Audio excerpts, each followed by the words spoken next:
Bueno, vamos a ver de comenzar entonces la reunión. Don Jimmy, ¿cómo le va? Hola, estamos haciendo prueba de sonido. Bien, gracias. ¿Y usted, pastor, cómo está? Bueno, por acá, mire, vamos a ver de comenzar entonces el tema de esta noche. Le vamos a pedir al hermano Mario si nos dirige en oración, por favor, para poder comenzar. Amén, pastor. Señor y Dios Todopoderoso, Espíritu Santo de Dios, agradecemos por un día más que nos has regalado. Te agradecemos, Señor bendito, por la oportunidad que nos da nuevamente de estar reunidos para aprender más de tu palabra. Te suplicamos que bendigas al pastor Peñate, a cada uno de los participantes en esta reunión, sus familias, sus necesidades. Te pedimos que tú las puedas suplir, Señor. Danos sabiduría de lo alto para poder entender y escudriñar de la mejor manera lo que tú quieres hablarnos por medio de tus santas escrituras. Te pedimos por el pueblo de Israel, por la paz en Jerusalén. En Cristo Jesús hemos orado. Amén y amén. Amén. Muy bien. Vamos a comenzar entonces el tema de esta noche y creo que ya lo están viendo en pantalla, ¿no? Lo vemos ahí, vemos la imagen que dice las bodas de Caná. Eso es lo que, eso es lo que tendríamos que estar viendo y que va a ser el tema de esta noche. Eso es lo que vemos, ¿sí? Amén, amén.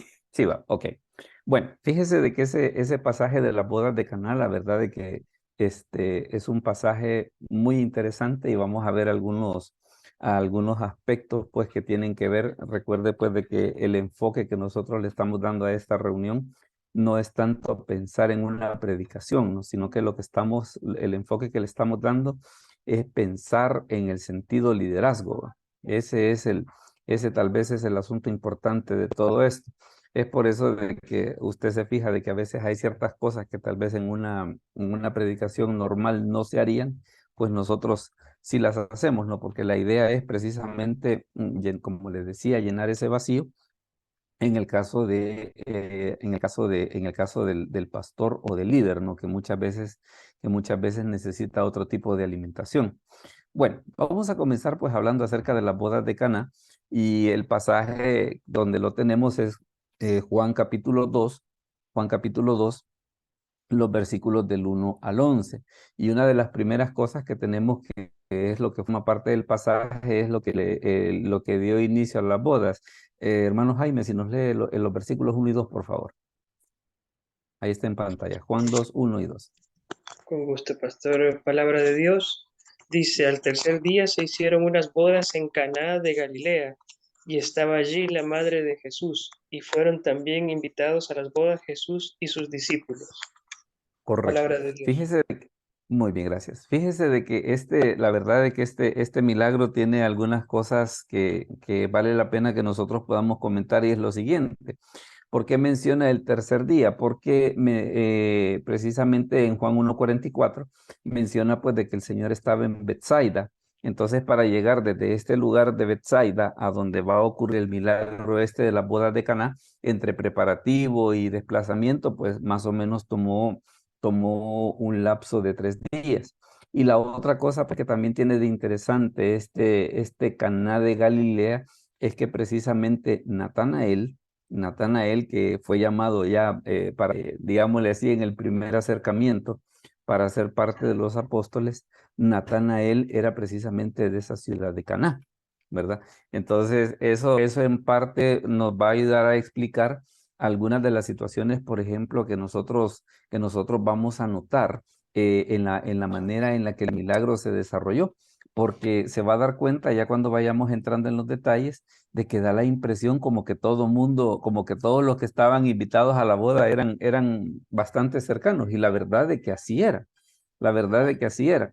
Luego fíjese que también una de las cosas que es bien interesante respecto del milagro este de la boda de Caná es lo siguiente, es el hecho de que, bueno, yo antes recuerdo que un amigo me decía una vez y me hacía la observación.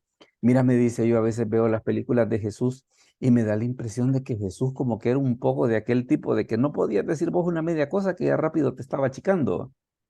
Entonces le digo, fíjate que la verdad no le digo. Porque, por ejemplo, una de las cosas que nosotros notamos era el hecho de que a Jesús, una de las cosas que formaba parte de su ministerio era que lo invitaban mucho a comer. De hecho, en los evangelios se mencionan 10 ocasiones en las cuales Jesús es invitado a comer, precisamente por esa situación, ¿no? De que lo que sucedía Lo que sucedía era de que a Jesús, como le comento, lo invitaban con cierta frecuencia y precisamente lo invitaban por aquella cuestión de que él era una persona agradable de tener a la mesa, pues. En algún momento, inclusive, cuando Jesús hace la comparación entre su ministerio con el ministerio de Juan el Bautista, dice, la gente dice, ve a Juan y dice, demonio tiene. ¿Va? ¿Por qué razón? Porque dice la escritura que Juan vestía con pieles de camello y toda la cosa, y ven que yo soy comedor y bebedor y dicen que soy glotón.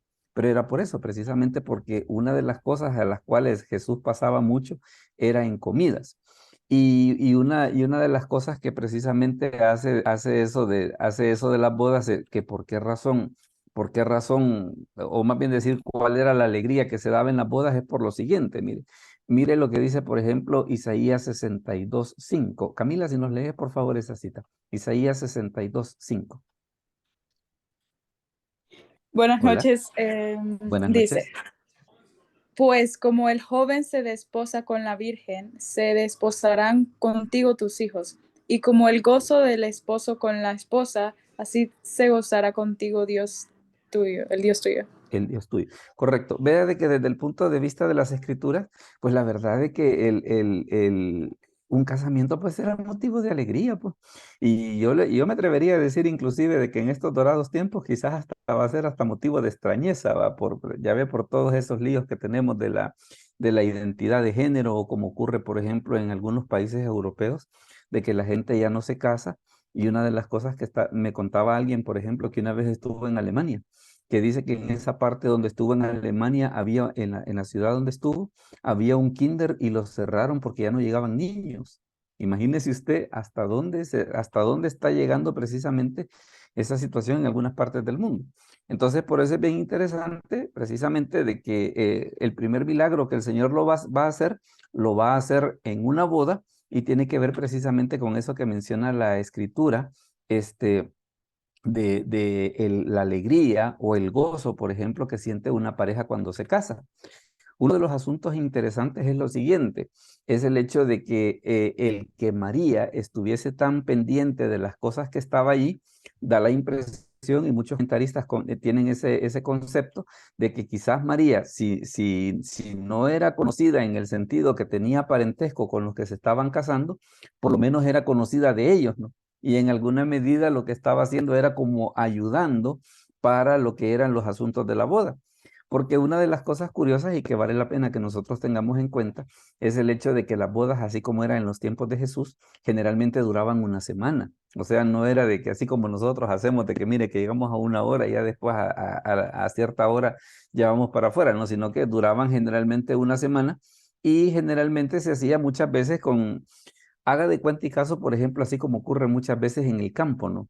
De que en el campo se da la situación de que cuando hacen alguna actividad la hacen los que viven en el rancho y tal vez algunos 2 o 3 ranchos de alrededor. La cosa es que a la hora de las horas se hace un familión, ¿no? Y en el caso de Jesús ocurría una situación. ¿Y por qué le comentaba de que Jesús era una persona agradable de invitar a las bodas? Siempre retomando este problema que le comentaba de mi amigo, que él decía de que le parecía que Jesús era como una persona ambiente. Mira, le digo, ten en cuenta una cosa, por ejemplo, de que a Jesús le llevaban los niños para que los bendijera. Entonces quiere decir de que Jesús era una persona agradable tanto para estar con los niños como para que la gente dijera, mire, fíjese que vamos a hacer una comida, invitemos a Jesús a que venga. Entonces era definitivamente una persona muy agradable para estar. Y esto es importante por lo siguiente, mire, porque por ejemplo, y yo leí un comentario precisamente de esto que les estoy diciendo que decía de que tal vez alguien pensaría de que por la labor tan importante que el Señor tenía que hacer en este mundo, como que asistir a una boda, como que era una pérdida de tiempo, ¿va? Como que era que se estaba desviando del propósito principal que era salvar las almas. Pero lo interesante del caso es de que aún una boda podía servir como un momento especial para que Jesús mostrara su poder y para que aquellos que no le conocían, que le pudiesen conocer. Así que en ese aspecto, pues como que nos debe de cambiar un poco la perspectiva, ¿no? Sobre a veces el tipo de cosas de que no, mire, que yo soy pastor, ¿va? Entonces yo no asisto a ese tipo de ceremonias así, ¿va? O peor, imagínese si la boda va a ser en un hotel, por ejemplo, va a ser en un hotel. No, mire, es que yo soy muy santo, yo no me puedo sentar en silla de escarnecedores, ¿verdad? No, sino que se ve que en ese aspecto Jesús tenía una mentalidad muy diferente, muy abierta, y por eso era de que la gente lo invitaba precisamente a actividades como esa.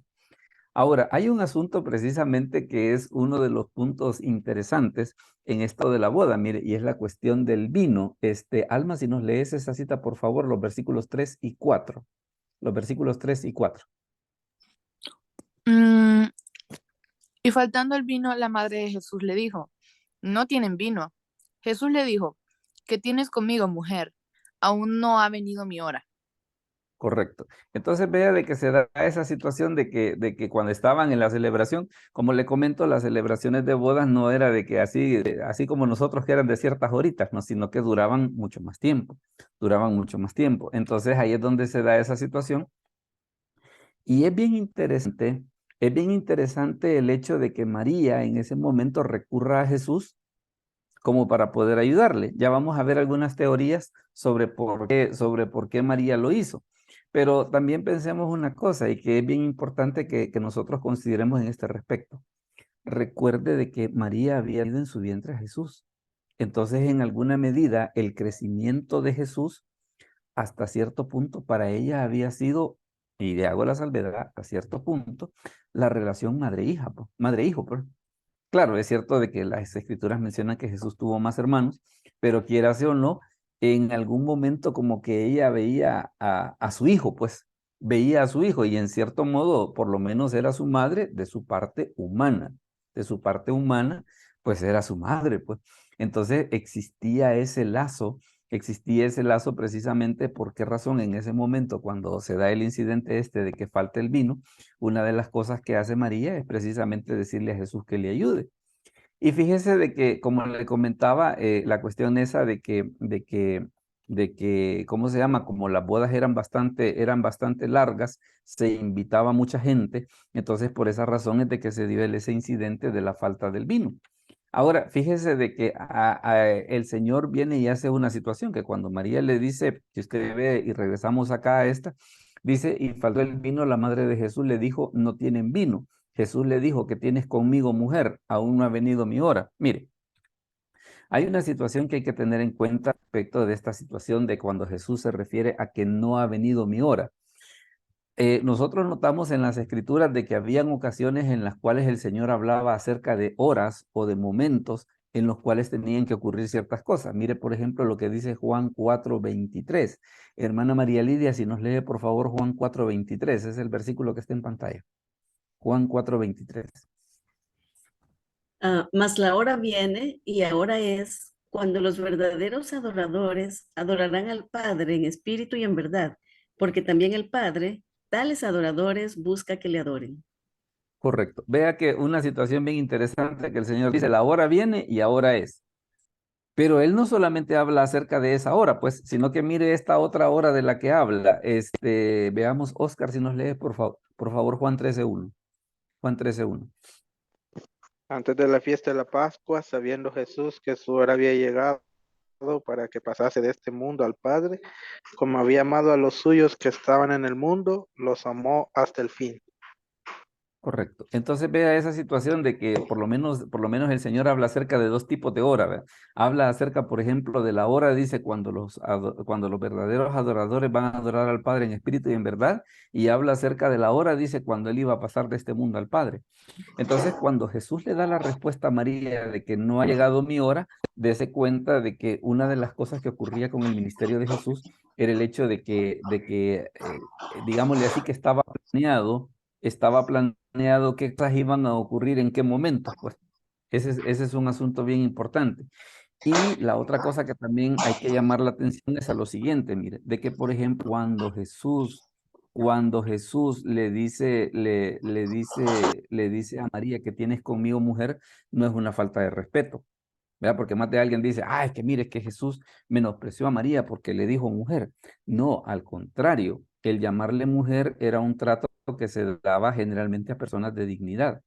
Usted ve, por ejemplo, de que cuando Jesús estaba crucificado, ¿qué fue lo que dijo en aquella famosa cuestión de las 7 palabras, ¿no? Que está María, está Juan el amado, y le dice, mujer, he ahí tu hijo, y le dice a Juan, hijo, he ahí. El día, el discípulo la recibió en su casa. Entonces, cuando Jesús le dice mujer, no es falta de respeto, sino que es todo lo contrario, es una frase de mucho respeto, ¿va? Es una frase de mucho respeto en la que Jesús respeta el hecho pues de que ella es su madre.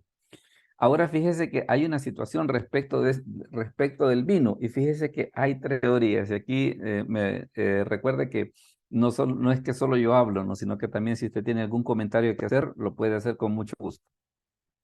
Fíjese que en esta situación de que no tienen vino, resulta de que hay tres opiniones bien interesantes. Hay tres opiniones bien interesantes. Hay una opinión, por ejemplo, que le decía Juan Calvino. Juan Calvino fue uno de los reformadores. Y fíjese que Juan Calvino, cuando comentaba ese pasaje, decía lo siguiente. María lo dijo con la idea que Jesús hablase en este momento para aprovechar la situación de la falta de vino. ¿Cómo lo entendía Juan Calvino? No era no era que María le estaba diciendo a Jesús, mira, no hay vino, ¿qué podrías hacer? No, como no lo entendía era, mira, no hay vino, aprovechando que no hay vino, bien podrías aprovechar este momento para hablar, para decirle algo a la gente, y en el caso de Juan Calvino, él lo pensaba de esa manera. Hay otro teólogo que él dice que no, que él dice que lo que María le estaba sugiriendo en ese momento es, miren, acuérdese que no solamente estaba ella, sino que estaba Jesús y estaban algunos de los discípulos que él hasta ese momento había llamado. Entonces este teólogo Bengel, él dice que lo que había sucedido era lo siguiente, que al María decirle a Jesús, no tienen vino, lo que le estaba diciendo es, mire, vámonos. Vámonos, porque lo que estamos haciendo es que vamos a meter en problema aquí a la gente porque el vino se ha acabado. Entonces, según este teólogo, lo que él estaba sugiriendo no era que Jesús le ayudara a resolver el problema, sino decirle, mire, vámonos, porque se acabó la comida, pues. Resulta que el que organizó la boda calculó mal y la cosa es que nos quedamos sin comida. Esa es una segunda opinión. Y hay una tercera opinión que sí, efectivamente, lo que María estaba esperando al decirle a Jesús, no tienen vino, era que Jesús hiciese un milagro, ¿verdad? Entonces, ahí en ese aspecto vea de que hay una serie de situaciones, pues, de que cualquiera de esas pudo ser, ¿no? Cualquiera de esas pudo ser, pero lo interesante del caso, pues, es de que ya ve de que aún desde la época de la Reforma, pues, ya se discutía mucho y ya se hablaba respecto a qué era lo que estaba pasando en este momento. ¿Alguna opinión al respecto sobre qué le parece sobre la reacción en este momento de María? ¿Por qué estaba pidiendo esa situación? ¿O todos estamos bien hasta aquí? Todos estamos bien hasta aquí. Si todos estamos bien hasta aquí, pues seguimos. Ahora, fíjense que hay otras, les la ponen que pensar, hermana María Lidia, ahí aquello de que a la hora de las horas, ¿qué es lo que pudo haber pasado? Recuerde y tal. Primera vez que escucho ¿Cómo? explicaciones. Es primera vez que escucho que hay diferentes explicaciones al respecto. Sí, que si usted se da cuenta de explicaciones tienen que ver un poco con la conducta normal de las personas, pues, porque a veces nosotros como que los personajes bíblicos son tan fuera de este mundo que no les pasaban esas cosas, pero ¿cómo no, hombre? Dime, Oscar. ¿Tenés la mano levantada, Oscar? Hola. Mm, Hola, hola, hola. hola, pastor. Sí, dime. Que Dime. lamentablemente la Iglesia Católica muchas veces toma este versículo, ¿verdad? Para tomar que María intercede precisamente por los creyentes. Ujú. Toma Pero fíjate, sí. Ahora, hay tal vez algunas situaciones que digámosle así, ¿por qué no se puede ver de esa manera? No se puede ver de esa manera precisamente porque, por ejemplo, María, cuando recibe la anunciación de que ella va a tener en su vientre el Hijo de Dios, una de las cosas que dice, y dice que ella reconoce, que dice, y mi espíritu se regocija en Dios, mi Salvador. O sea, ella reconoce a Jesús. La otra cosa también que es bien importante y por eso es de que en alguna medida como que hay que verlo un poco normal. Porque digo, a veces algunas personas entienden de que por el hecho de que Jesús es el Hijo de Dios, Él era una persona pero tan cerrada, según como algunos lo entienden, era una persona tan cerrada que nadie le podía decir nada. Pero acordémonos, y quiero que tengamos en cuenta eso, que Jesús estaba en medio de un montón de gente normal. Lo que lo habían invitado lo habían invitado a una boda. Y es precisamente este milagro lo que muchas veces hace para nosotros, pues representa un desafío en el sentido de que a veces los pastores como que estamos preparados para asistir a funerales, pero no para asistir a bodas ni cumpleaños. Porque cuando asistimos a un funeral, pues digámosle así que sabemos qué es lo que vamos a decir, de que mire, hay que dar palabras de consuelo, si es cristiano, si hay no cristianos, pues que estos se conviertan a... Pero ¿qué pasa, por ejemplo, cuando es un momento como este? A veces se da la sensación de que, por ejemplo, hay pastores que cuando los invitan a actividades de esas, se sienten como fuera de lugar, pues. Se sienten como fuera de lugar, porque hasta cierto punto piensan de que, mire, pero yo aquí estoy mal, va, porque aquí no estoy predicando, sino que aquí lo que estoy haciendo es que hay comida, la gente se está divirtiendo, y, y como que no es a lo que yo he venido, pues. Pero eso es lo importante precisamente y es uno de los aspectos que este milagro nos enseña, la cuestión esa de en ese tipo de ambiente. Ahora, es cierto lo que tú decís en el sentido de que lamentablemente la Iglesia Católica le da ese tipo de pensamiento, ¿no? Pero también si lo ves bien, si lo ves bien,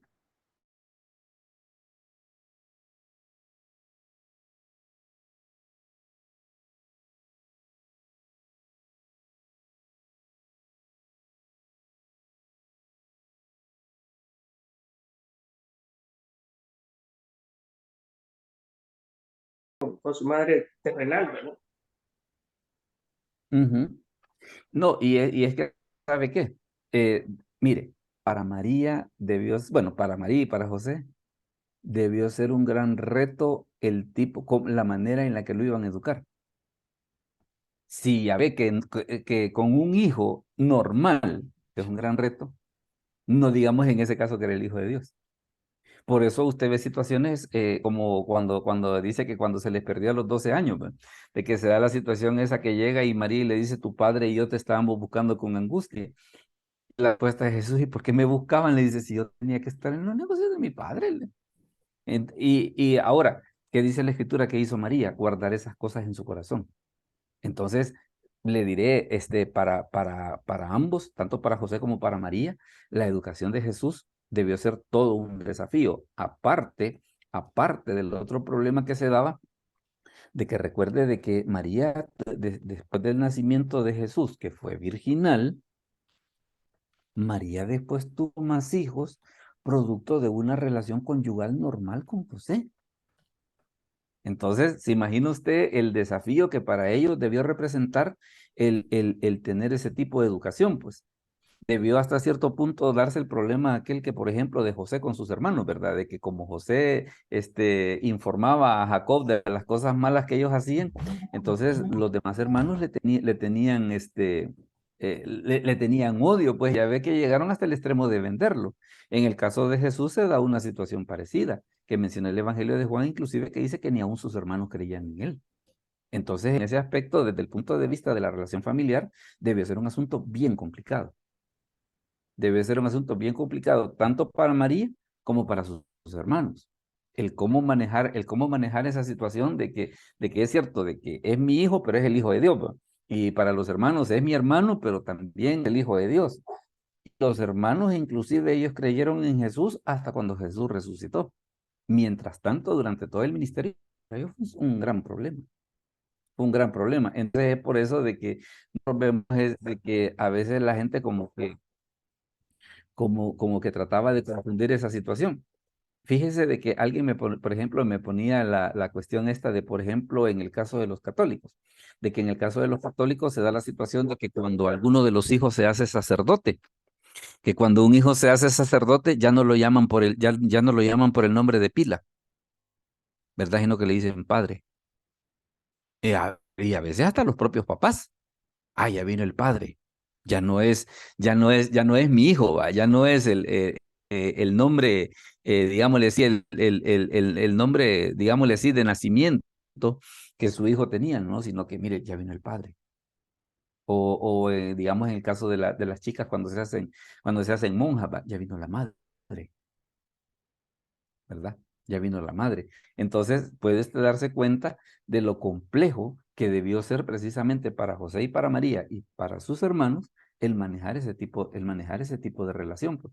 Entonces, es por eso de que esos incidentes, así como el que el hermano Jaime Rivas nos acaba de leer, era precisamente parte de esa misma situación, de que en algún momento como que le a pensar, pues miren, entonces María, por ser su madre, tiene autoridad sobre él. Sí, momento, pero antes dice lo que oyen la palabra de Dios, la guarda.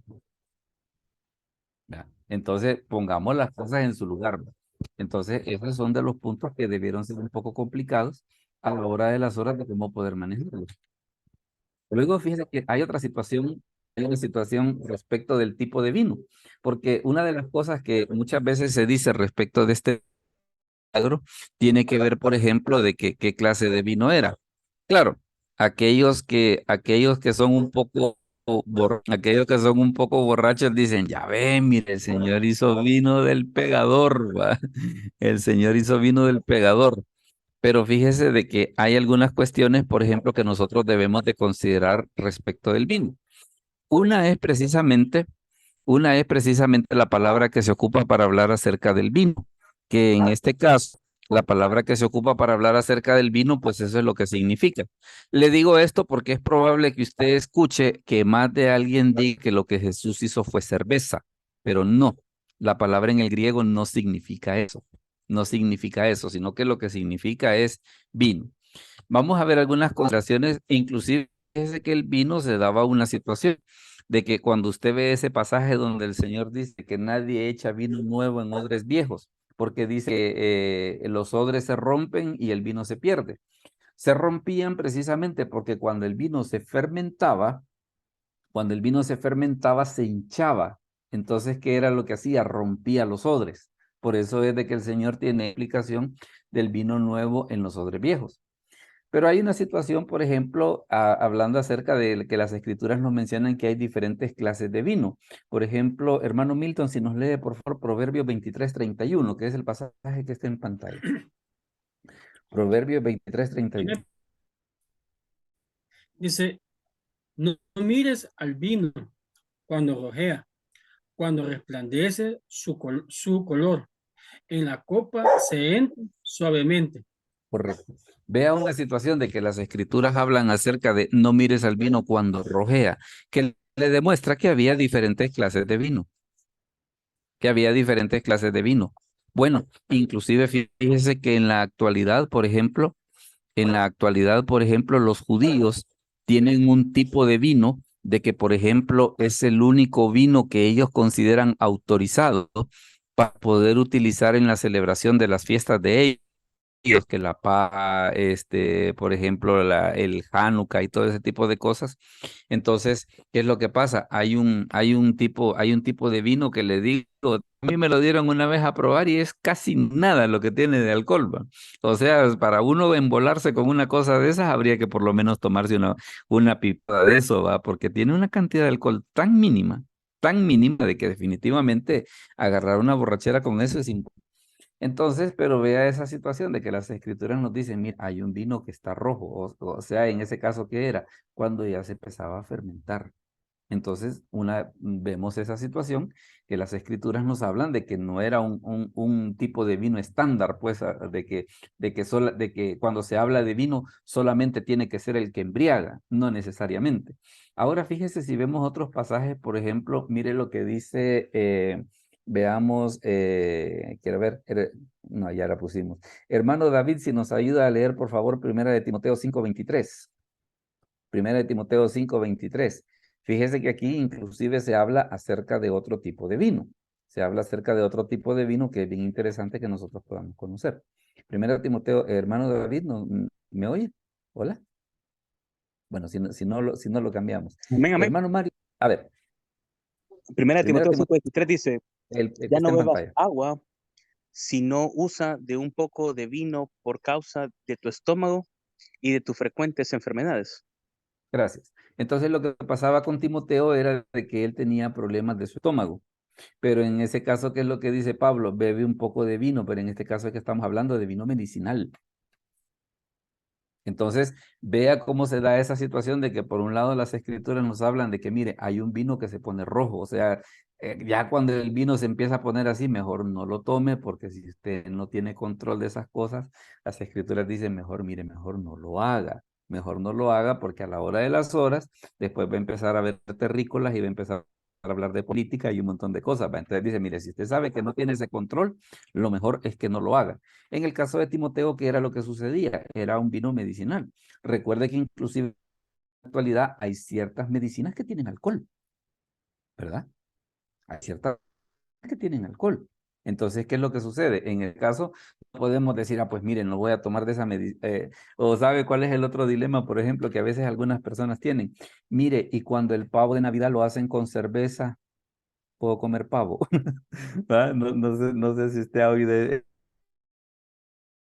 Encontré una explicación bien interesante. Y es de que a veces, por ejemplo, al pavo cuando le echan cerveza o cuando le echan licor, lo que sucede es de que cuando se está cociendo, el alcohol se quema y lo único que queda es nada más los ingredientes que endulzan, ¿verdad? Así que en ese aspecto, si por ejemplo, si le van a ofrecer algún tipo de pavo que lo han hecho con cerveza, no tenga miedo que nos deben volar. Así que para que no se vaya a afligir en ese sentido. Hermano Mario, léanos Habacuc 2:5, por favor. Habacuc 2:5. Mire lo que Amén, dice. pastor. Y también el que es dado al vino es traicionero, hombre soberbio, que no permanecerá. Ensanchó como el Seol su alma, y es como la muerte, que no se saciará. Antes reunió para sí todas las gentes, y juntó para sí todos los pueblos. Correcto. Vea que una de las cosas que dice ese pasaje de la Escritura, el que es dado al vino es traición, es hombre soberbio. Entonces, en ese aspecto, las Escrituras nos dicen, mire, definitivamente el vino, si no es algo que no se tiene cuidado, y también hagamos la salvedad que culturalmente, inclusive aún en la actualidad, existen diferentes clases de vino. Existen diferentes clases de vino, que hay unos que son como Yabel Welch, por ejemplo, que es como que jugo, y hay algo otro de que de plano, si alguien quiere agarrar una su buena borrachera, definitivamente de que hay dónde, ¿va? Hay dónde. Luego fíjese que también hay otros pasajes, vamos a ver unos cuantos más que nos hablan acerca de eso. Hermano Jaime Rivas, si nos lee Tito 1:7, por favor. Tito 1:7.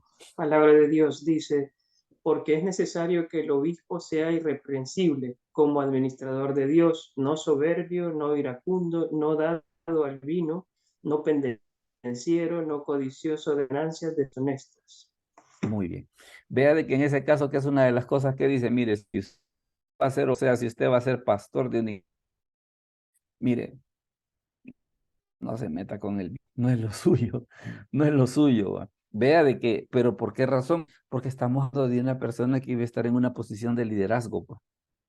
Es una persona que iba a estar en una posición de liderazgo. Entonces, en ese caso, dice, miren, mejor no lo hagan, mejor no lo haga. Y mire este otro. Oscar, si nos lees Tito 2:3, por favor. Tito 2:3. Las ancianas asimismo sean reverentes en su porte, no calumniadoras, no esclavas del vino, maestras del bien. Correcto. Vea que hemos estado leyendo una serie de pasajes que nos dan digámosle así, un panorama de qué era lo que se entendía de vino en ese momento, ¿no? Una de ellas es, por ejemplo, de que había vino medicinal, había vino que rojeaba, o sea que era cuando ya que se echara a una persona. La otra situación que nos dice el profeta Habacuc sobre qué es lo que sucede, por ejemplo, con alguna persona que está dada al vino. Y en este caso, por ejemplo, las dos recomendaciones que se le hace a Tito, ¿no? En el sentido de que, mire, el obispo no debe ser dado al vino y las ancianas, dice, o sea, que a mayores que en alguna medida tienen algún privilegio en la iglesia, dice, no esclavas del vino, tenga cuidado. Tenga cuidado.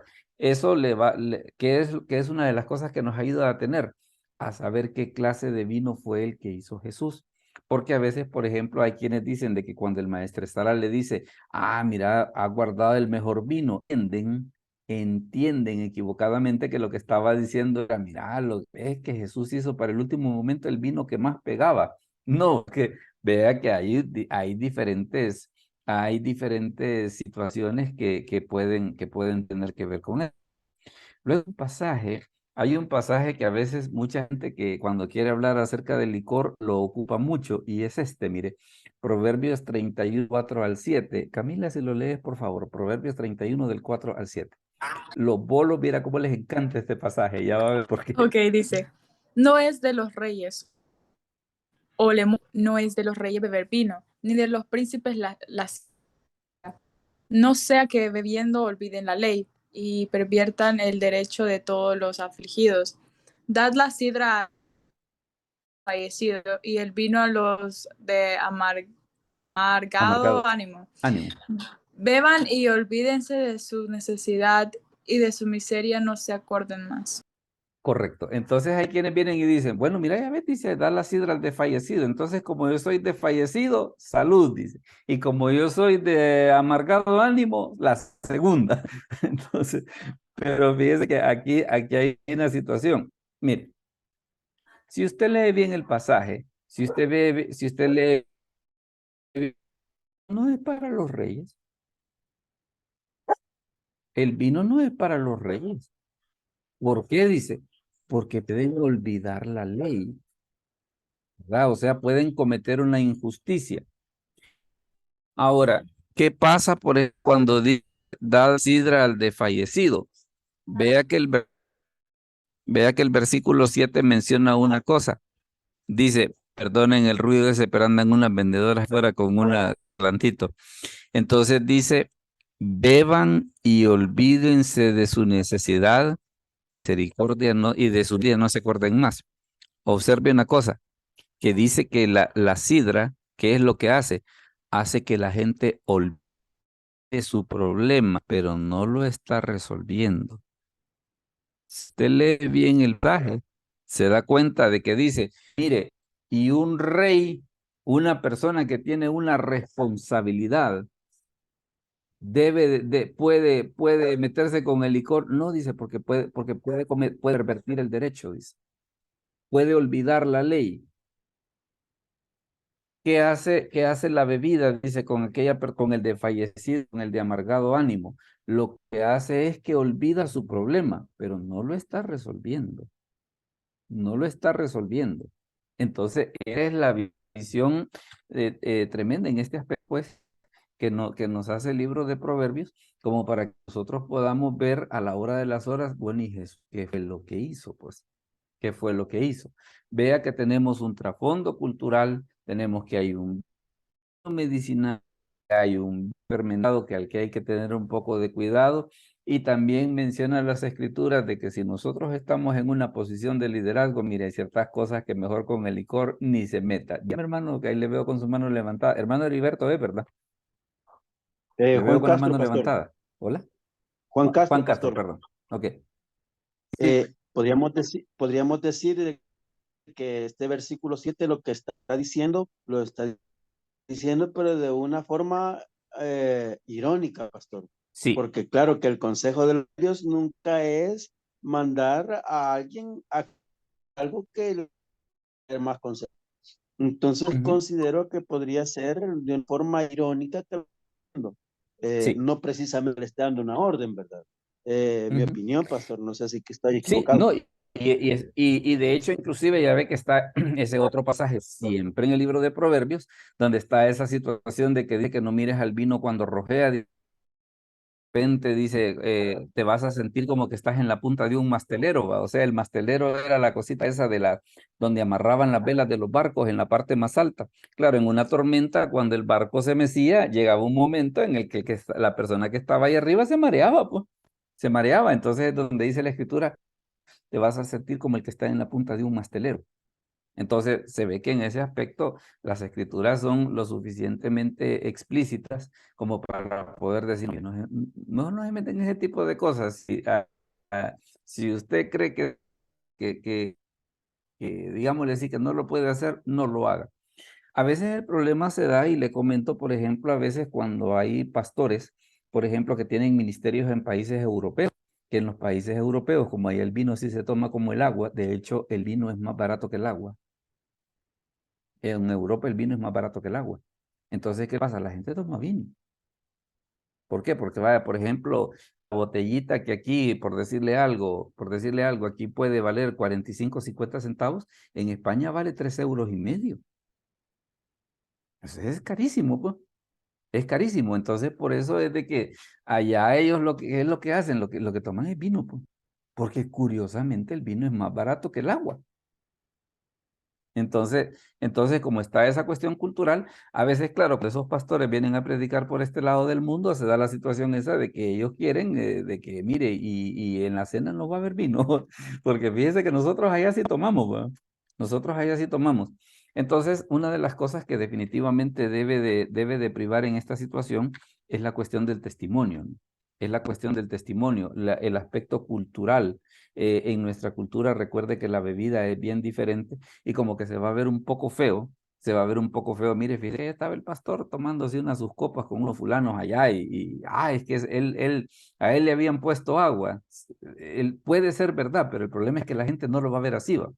El problema es que la gente no lo va a ver así. Mire la instrucción, mire la instrucción que da María, sobre qué era lo sobre qué era lo que había que hacer. Alma, si nos lee, por favor, Juan 2 del 5 al 7. Juan 2 del 5 al 7. Hola, sí, Juan 2 del 5 al 7. Su sí, madre dijo, a los que servían, haced todo lo que os dijere. Y estaban en de piedra para agua, conforme al rito de la purificación de los judíos, en cada una de las cuales cabían 2 o 3 cántaros. Jesús les dijo, llenad estas tinajas de agua, y las llenaron hasta arriba. correcto. Vea algunos aspectos bien interesantes. Primero, el hecho de que después de esa plática que había tenido Jesús con María, en el sentido de que todavía no había venido mi hora, o sea, no es el momento que yo tenía planeado para poder hacer los milagros, pero no por eso el Señor no se cierra, pues como no es el momento, no lo voy a hacer ya, como no. Y esto tiene un elemento importante que ahora vamos a comentar. Pero vea una cosa, el hecho de que María dice, hagan lo que Él dice. O sea, ella no dice, hagan lo que yo digo, ¿va? No, hagan lo que Él dice. Hagan lo que Él dice. Entonces, ese es un aspecto bien importante que hay que considerar en este milagro. Y fíjese de que en el caso de cuánta agua, lo que sucedía es de que esas tinajas que estaban allí, lo que sucedía era de que se ocupaban para ritos de purificación. Vaya, por ejemplo, en la ley levítica se decía de que había cierto tipo de inmundicias que había que purificarse con agua, como por ejemplo, la mujer estaba en su periodo, cuando el hombre tenía flujo de semen en las noches, cuando se tocaba un muerto. Había una serie de situaciones para las cuales lo que se hacía era de que la limpieza era con agua. Entonces, esas tinajas que estaban allí era agua precisamente para eso. O a veces cuando la gente venía digamos, que había salido y regresaba a su casa, también esas tinajas servían para eso. Ahí está de que, fíjese que hay una explicación más o menos de qué cantidad fue Jesús hizo. El cántaro judío sería de unos 30 litros, el ático como de 36. Cada una de estas tinajuelas entonces cabrían unos 80 o más litros de agua para los lavamientos en tales fiestas. Imagínense, si en cada una cabían 80 y eran 6, quiere decir de que la cantidad de vino que resultó de todo eso fue una cantidad mero interesante, ¿no? Y fíjense que en el libro hay una situación que es bien interesante. Hermana María Lidia, si nos lee, por favor, Juan 2 del 7 al 8. Jesús les dijo, llenad estas tinajas de agua, y las llenaron hasta arriba. Entonces les dijo, sacad ahora y llevadlo al maestresala. Y se lo llevaron. Correcto. Vea una situación. Jesús no tocó las tinajas. Jesús no tocó las tinajas, sino que solamente les dijo, llénenlas. Cuando las llenaron, vaya, llévenlas. Jesús no tocó las tinajas. Y es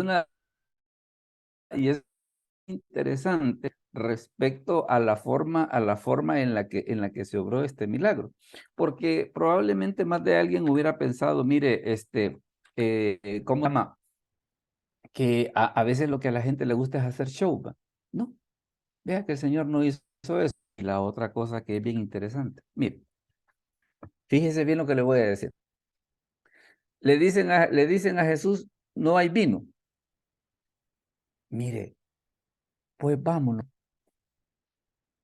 ¿Qué necesidad había de convertir el agua en vino? Nadie estaba muriendo. Si usted, los milagros de Jesús, la mayoría de veces, ¿qué eran? Que la resurrección hija de Jairo, que el siervo del centurión que estaba enfermo, la mujer del flujo de sangre. Usted ve que la mayoría de los milagros de Jesús era para salvar a alguien que está en una situación de necesidad. ¿Y aquí qué necesidad había de hacer eso? Perfectamente hubieran podido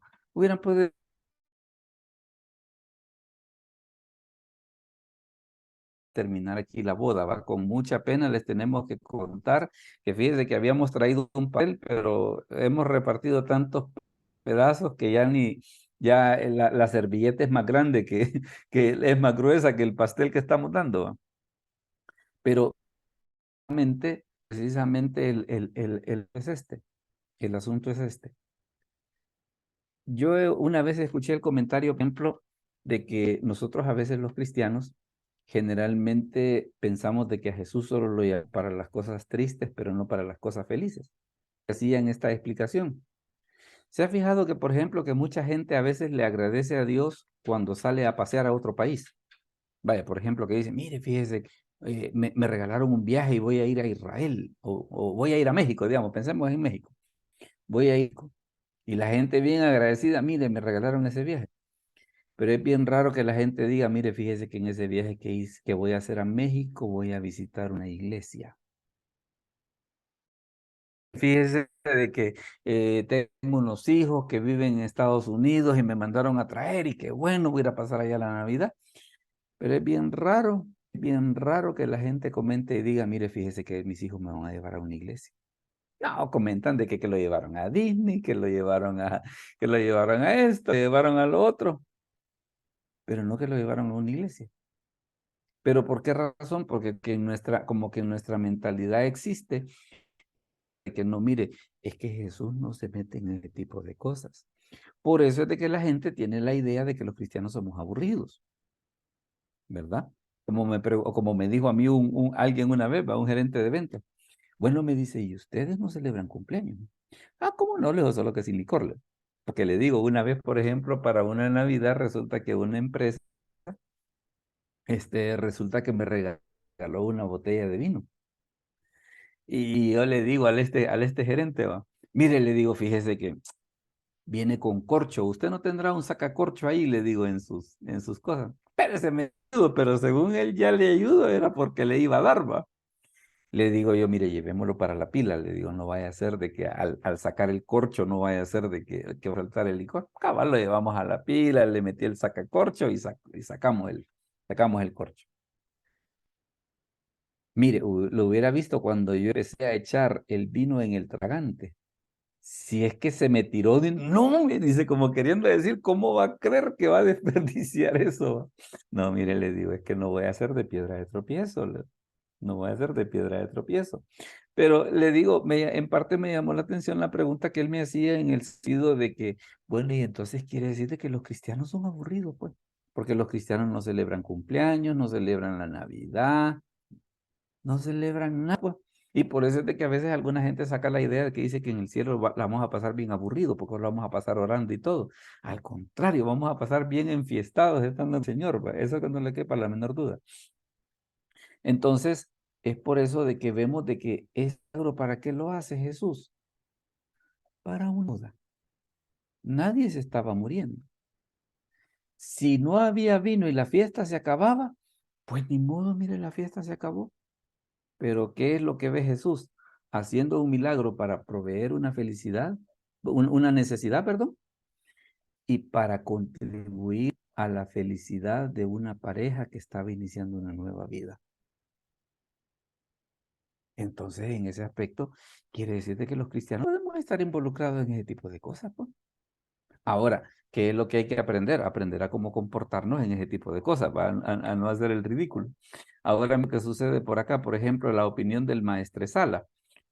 Oscar, si nos lees por favor el versículo 8, solo la parte amarilla, la parte blanca no la leas, solo la parte amarilla. Entonces les dijo, sacad ahora y llevarlo al maestresala, y se lo llevaron. Correcto. El maestresala, fíjese de que, por ejemplo, la Reina Valera actualizada lo traduce como el encargado del banquete.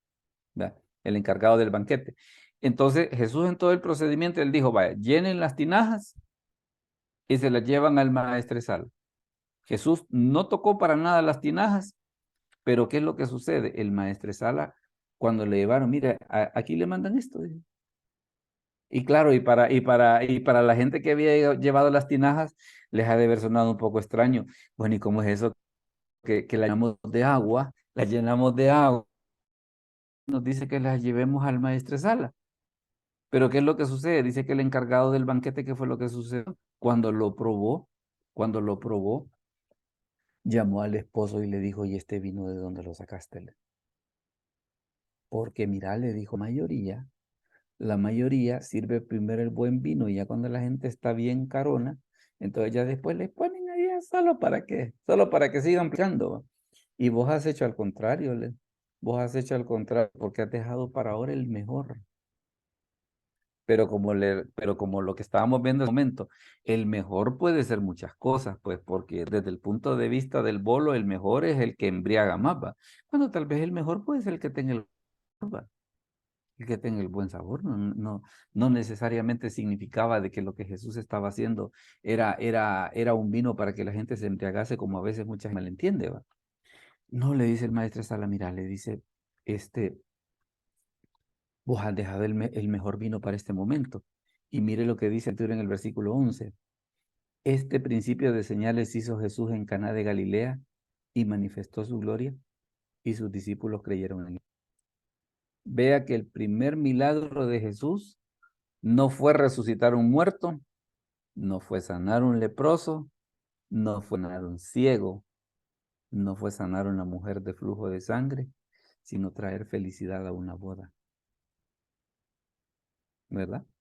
El primer milagro de Jesús era dos personas que en ese momento se estaban uniendo para empezar todos una nueva vida. Era, si usted lo quiere ver de esa manera, ¿no? Como el regalo de bodas de Jesús. ¿Ve? El regalo de bodas de Jesús. Mire, yo les quiero colaborar con esto, ya que el maestresala calculó, pues yo les voy a dar este regalito. Yo les voy a dar este regalito. Y fíjense que hay quienes ven en esa situación el hecho de que precisamente nosotros debemos de invitar al Señor aún a los momentos felices. Le digo, yo en mi ministerio a veces he tenido que predicar en unas ocasiones bien interesantes. Por ejemplo, una vez me invitaron a predicar a un cumpleaños. Me invitaron a predicar a un cumpleaños. Le diré, yo al principio me sentí un poco extraño porque en funerales he predicado en un gran montón. ¿Va? En funerales he predicado un gran montón. Pero en cumpleaños al principio, pues como que no era que de que mire y fíjese que ahora tenemos este hermano que se ha muerto, no, si era un cipote de 15 años, usted que los papás estaban bien felices de que había cumplido los 15 años y querían que se hiciera una predicación, ¿no? ¿Y por qué no vamos a tomar en cuenta? ¿Por qué no vamos a tomar en cuenta? Fíjese, esta es la otra, ¿sabe qué otra situación se parece mucho a esto? A veces, por ejemplo, cuando hay personas que abren negocios, ¿verdad? Que, por ejemplo, dicen, mire, fíjese que voy a poner un comedor, voy a poner un restaurante y voy a invitar al pastor para que venga y ore por el restaurante. Y todavía aprovechando que llega el pastor, mire, pastor, nos vamos a estrenar con usted, vamos a servir un pollito cortesía de la casa bien rico, ¿va? Y fíjese, el pastor no solamente ora por el negocio, sino que también se lleva su comida. Entonces, vea de que ese aspecto, el ministerio de Jesús no era tan cuadrado como a veces algunas personas piensan, ¿no? De que, mire, porque hay quienes creen que Jesús no sonreía, que Jesús era una persona antipática. Nada que ver, Jesús es una persona extremadamente sociable. Era una persona extremadamente sociable, que sabía cómo comportarse en momentos como ese, y aún en momentos como ese, él podía llevar bendición a la vida de las personas. Si no, ya ve, por ejemplo, otra de las comidas que Jesús hace, que forma parte dentro de las 10 comidas, es, por ejemplo, dice que en una ocasión lo invitó a comer una persona que se llamaba Simón. Y dice que cuando estaban comiendo llegó una mujer y empezó a llorar, dice, sobre sus pies, pero a mares, ¿va? y de repente dice, con su cabello le lavó los pies y todavía dice la escritura que después lo que hizo fue que le echó un perfume bien caro. Dice que Simón en su mente dijo, ay, si este hombre fuera profeta, supiera que la mujer que le toca es pecadora. Y ya ve que ese incidente sirvió para que Simón entendiera la lección de la misericordia de Dios. Pero ¿dónde estaban? Comiendo. Estaban comiendo. Entonces vemos de que Jesús en ese aspecto, y le quiero dejar esa tarea para que usted la pueda hacer, son 10 comidas que narran en los evangelios que Jesús, 10 comidas, para que vea precisamente cómo era el ministerio de Jesús, no solamente cuando alguien estaba en necesidad, sino que cómo era el ministerio de Jesús cuando una persona estaba en un momento de felicidad.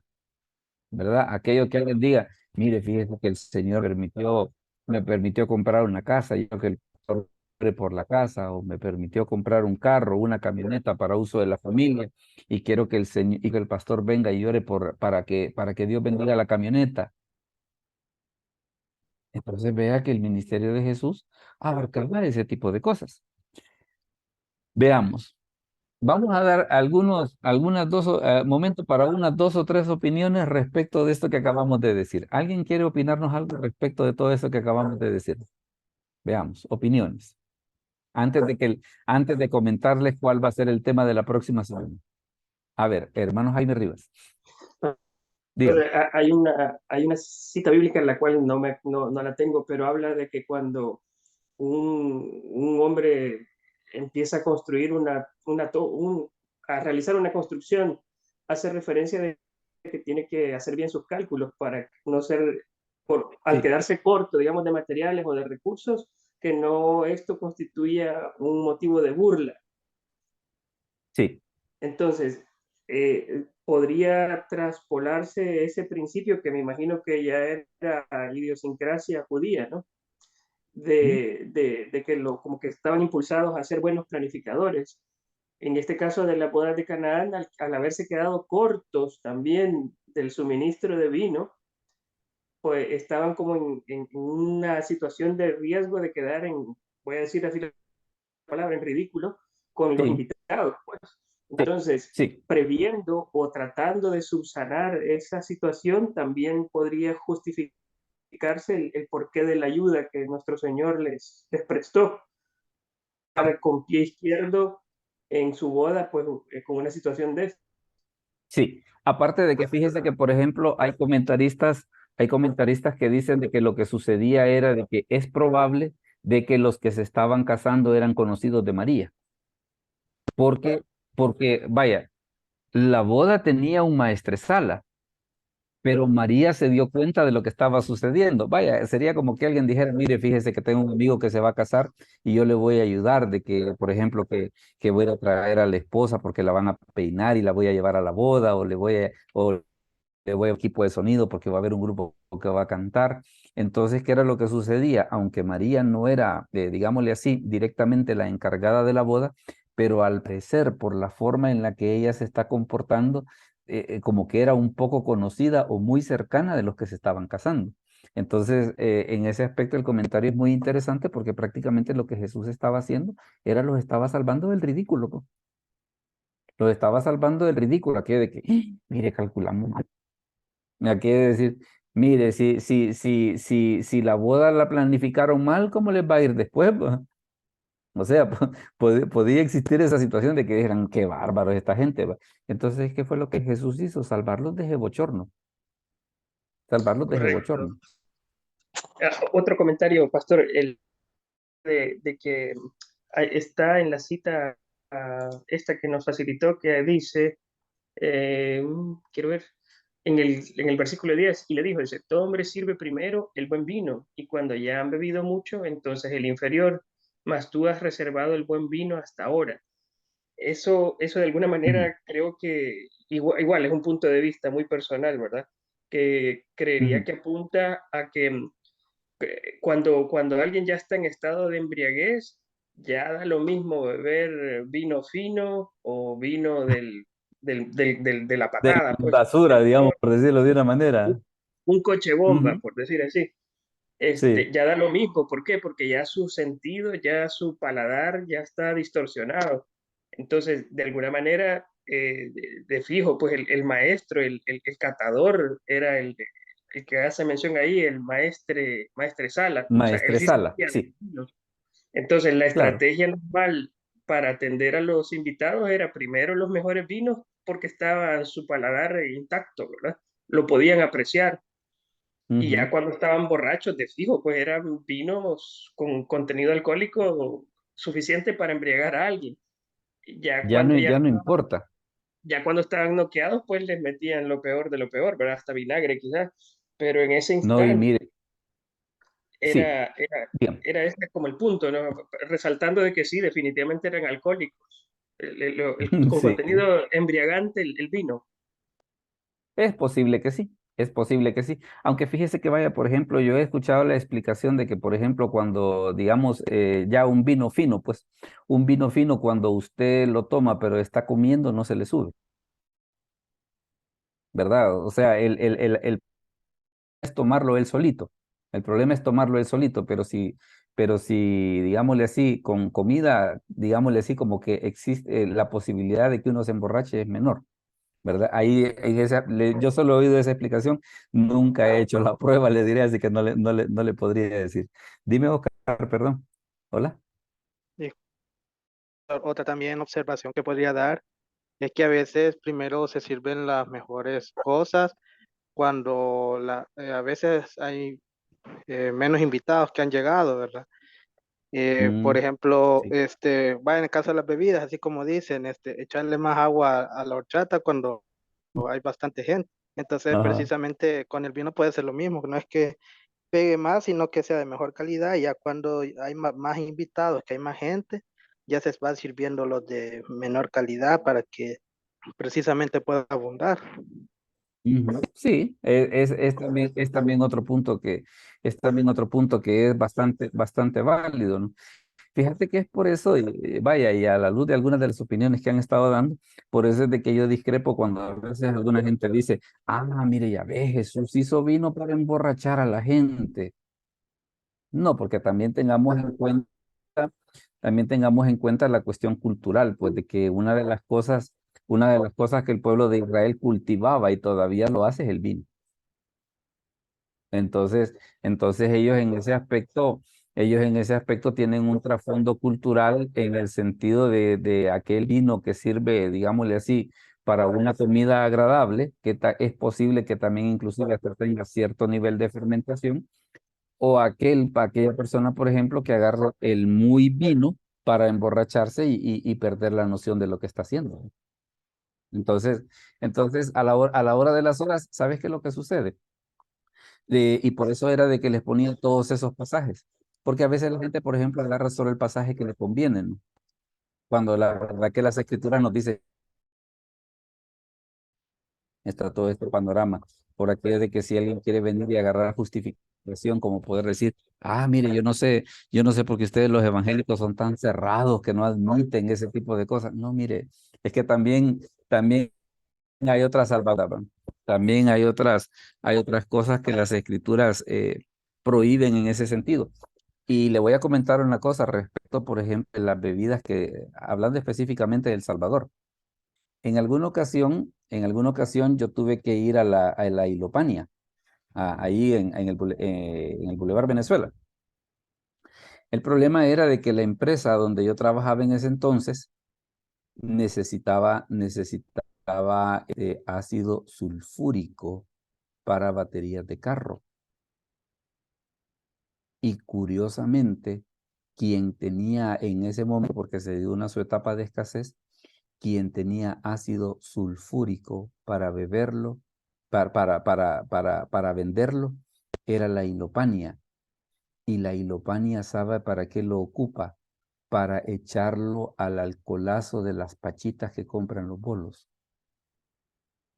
Y me dice la persona, porque yo le pregunté, y yo hice la pregunta, ¿y ustedes para qué ocupan el ácido? Para las pachas, man.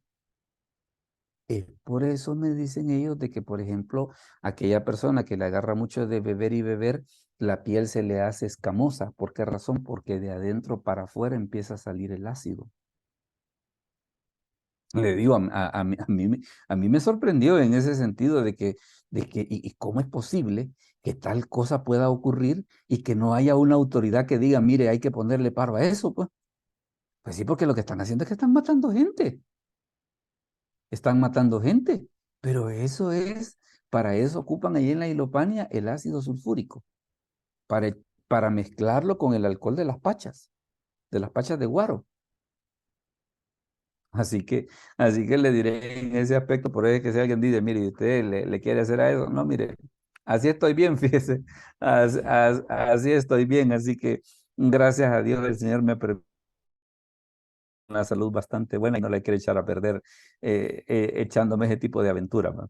Veamos, ¿algún último comentario antes de decirles cuál va a ser el tema de la próxima semana? ¿Algún último comentario? Veamos, hermano Milton.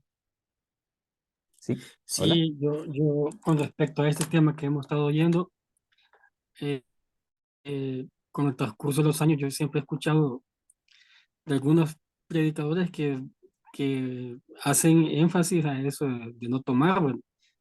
Pero Mm, no, tal vez hoy, viendo usted como nos lo puso hoy, que viendo todo el panorama, contextos culturales, o sea, todos los panoramas, cómo se podía usar el vino, hasta este momento yo, para mí pensaba que tenían un poquito de razón y hasta cierto punto no, porque algunos que tenían, o sea, con eso era una excusa para tomar, porque decían, no, pues si Jesús hizo vino, vino. yo Ajá. también voy a echar un par de tapis hoy para Navidad, ¿verdad? Pero realmente el contexto cultural muchas veces como predicadores quizás eso lo olvidamos, olvidamos aplicar la hermenéutica Sí. en estos contextos. Sí, e inclusive recuerde, por ejemplo, lo que dice el apóstol Pablo, todo me es lícito, pero no todo me conviene. ¿Ve? Entonces se da esa situación de que alguien podría decir, ah, mire, y se puede, sí, pero lo que pasa es de que mi congregación me ve hacer eso. Téngalo por seguro que es una manifestación. Entonces, por el respeto que se merece mi congregación, no lo voy a hacer. Porque alguien puede decir, ah, no, mire, fíjese que he descubierto que todos los pastores están equivocados y que sí se puede. No, mire, pero fíjese que también está el problema del testimonio. Ese es el otro asunto que es bien importante. Es el problema del testimonio. Ya ve, por ejemplo, que nosotros vivimos en una cultura en la que el alcoholismo es un grave problema. No, mire, a la hora y las horas nosotros salimos haciendo eso, o como me dijo un alumno una vez, no, es que yo voy perdóneme, me dijo, pero yo tengo que defender el honor de nuestro Señor Jesucristo. Por aquello de justificarte que sí se puede hacer, ¿va? Entonces, no, mire, hay ciertas cosas de que nuestra cultura latinoamericana es una cultura en la que la borrachera ha causado muchos problemas. Sí. Muchísimos problemas. Fíjese que, por El- ejemplo, una de las cosas curiosas que se decía de Pedro Infante, por ejemplo, es de que Pedro Infante en sus películas él interpretaba borrachos, pero ahí está de que él en la vida real no bebía, no bebía. Entonces, bien curiosa esa situación, como era de que él era capaz de poder interpretar papeles borrachos cuando él en la vida real, él no bebía, pues no bebía alcohol, no bebía alcohol. Entonces era en ese aspecto una situación bien curiosa. Iba a decir, perdón, antes de mencionarles cuál va a ser el tema de la próxima semana, hermano Milton, o ya quedamos ahí. sí, Bueno, no, ahí estamos bien, digamos, de los ok, errores que comete uno ya tomado. Vemos el caso de Noé cuando él dice que bajó del ah, arca y lo primero que hizo fue un viñedo y se cometió los y errores que tenía que cometerse ahí. celebró de que se había salvado del diluvio, ¿verdad? Así Así que, no, y a ver, por ejemplo, lo que hicieron las hijas de Lot, ¿verdad? De que para dormir con él, dice que lo que hicieron fue emborracharlo y de ver que de ahí salieron dos de las tribus que causaron más problemas al pueblo de Israel, ¿va?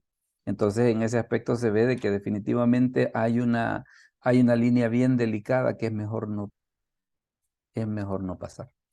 Déjeme contarle cuál va a ser el tema para la próxima semana. Ahí lo tiene usted en pantalla, se llama Navidad Heroica. Pero ¿por qué le he puesto Navidad Heroica?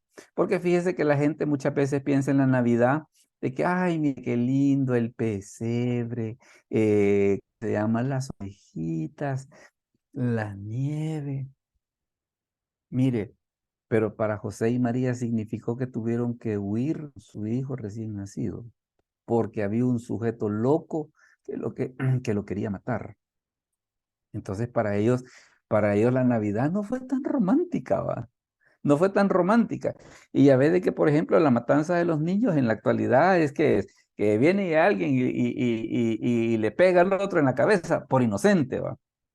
No, pero ese momento lo que conmemora es que varios niños que no tenían nada que ver murieron por orden de un salvaje, pues. Entonces, ese es el tema que vamos a ver la próxima semana, ¿va? La Navidad heroica. Así que eso va a ser el 21 de diciembre, va a ser como miércoles, que están todos invitados para que no se lo vayan a perder. Bueno, vamos a orar entonces para poder terminar. Les agradezco pues su presencia, ¿verdad? Y sus comentarios, que siento que en alguna manera pues han enriquecido todo lo que se ha dicho por acá. Camila, si nos dirigís en oración, por favor, para terminar. Agradecer ahí. Cerramos nuestros ojos y le decimos gracias, Señor, por esta noche que nos has permitido vivir y por la palabra que has puesto en el hermano para brindárnosla a nosotros. Señor, te pedimos que nos bendigas a cada uno de nosotros y a las familias representadas acá. Señor, te ponemos todas esas personas en tus manos y te pedimos, Señor, que sigas dando esas bendiciones cada día y nos guardes día y noche, guardes nuestra entrada y salida. En nombre de Jesús. Amén. Amén.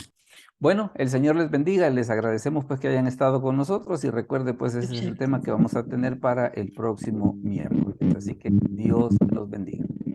Buenas noches, bendiciones. Feliz noche. Bendiciones, Buenas hermanos. noches. Bendiciones, hermanos, a todos. Feliz descanso.